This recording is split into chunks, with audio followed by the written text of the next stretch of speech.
Pensamento crítico. Galera, é o seguinte, todas as pessoas bem-sucedidas pensam com a própria cabeça. Todas as pessoas bem-sucedidas, elas trocam a palavra possibilidade por probabilidade. Possibilidade é se. Probabilidade é quando. Então é uma coisa mais ou menos assim, ó. É possível as pessoas ficarem ricas? Possível é, mas quão provável é? Bom, pouco provável. A literatura diz que é pouco provável. São pouquíssimas pessoas que enriquecem. São pouquíssimas pessoas, só para você ter uma ideia, no Brasil, apenas 1% das pessoas tem renda acima de R$ 28.000. 1%. E os outros 99%? Abaixo. Então, o que eu quero dizer para você? Eu quero dizer para você que tem uma coisa que está superestimada. O esforço está superestimado, o trabalho duro. Vai, cara, trabalhar duro que você vai conseguir. Tem gente que vai trabalhar a vida inteira duro e não vai conseguir, nego velho.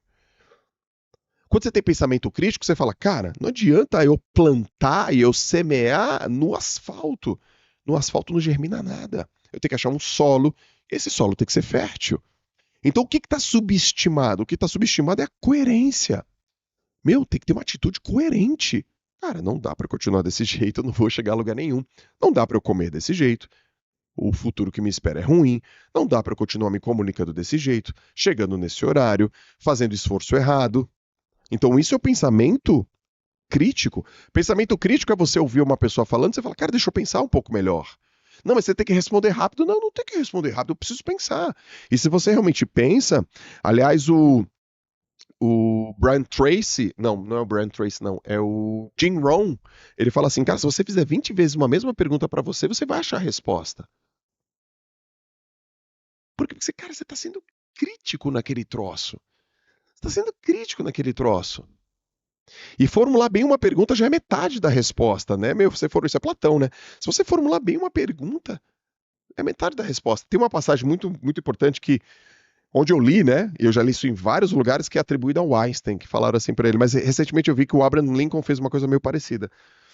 Que perguntaram pro Einstein assim, cara, se você tivesse 1 hora para resolver um problema, o que você faria? Como é que você dividiria o teu tempo? Uma pessoa que tem um pensamento não tão preciso, não tem um pensamento tão crítico, ela fala, cara, eu vou logo para a solução. O Albert Einstein fala assim, eu ficaria 50 minutos para encontrar a pergunta certa.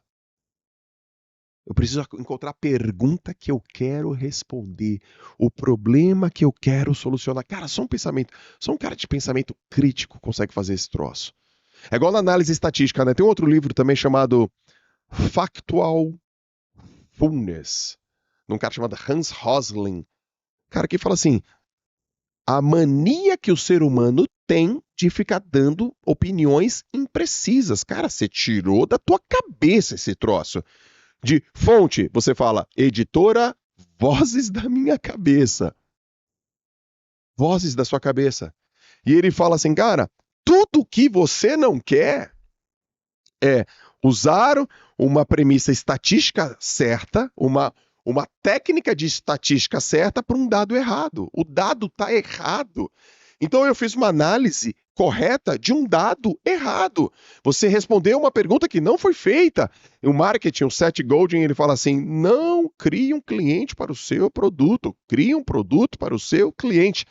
Theodore Levitt, em 1960, ele escreveu um artigo que dura até hoje, A Miopia do Marketing. 1960, nego velho. 1960, um cara falou, cara, a galera do marketing fica construindo e focado em produto, enquanto deveria ser focado em cliente, e as necessidades dos clientes mudam.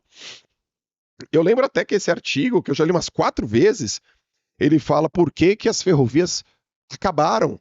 E elas não acabaram por conta delas mesmas terem inovado. Elas acabaram porque elas acabaram para os ônibus, elas acabaram para os carros. Elas acabaram por uma nova indústria. Uma nova indústria que se abriu. Por quê? Porque elas ficaram sempre pensando em melhorar o produto, enquanto a gente tem que melhorar o que o cliente precisa. Só pensamento crítico é esse, faz isso, cara. Qual é o problema que eu estou tentando resolver? Qualquer pessoa que resolve um problema social, utilizando o teu trabalho, vai ganhar dinheiro. Qual é o problema que você está tentando resolver? Joel, mas essa é uma pergunta complexa, mas fica nela, não tem problema. O Einstein falou, deixa eu ficar nessa pergunta, que pergunta que eu quero responder? Ok, então pensamento crítico. Joel, como é que faz para ter um mindset de pensamento crítico? Tem um cara chamado Naval Ravikant, tem um livro dele chamado O Almanaque de Naval Ravikant. E ele disse uma coisa muito bacana, eu já li o livro dele umas 3 vezes, tá? E ele falou assim, perguntaram para ele como é que faz para ter modelo mental, né? Modelo mental. Ele fala, cara, modelo mental é muita leitura. Novos pontos de vistas. E aí eu concordo. Leitura, ler. Pensamento crítico, ler. Opinião de outras pessoas. Ok? A galera que tem sucesso pensa de maneira crítica e pensa com a sua própria cabeça. Não é massa de manobra dos outros.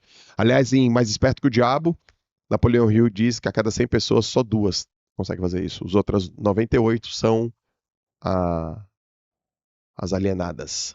Outwitting. O Marcial traduziu para alienados. É o Walt Whitting. Ok?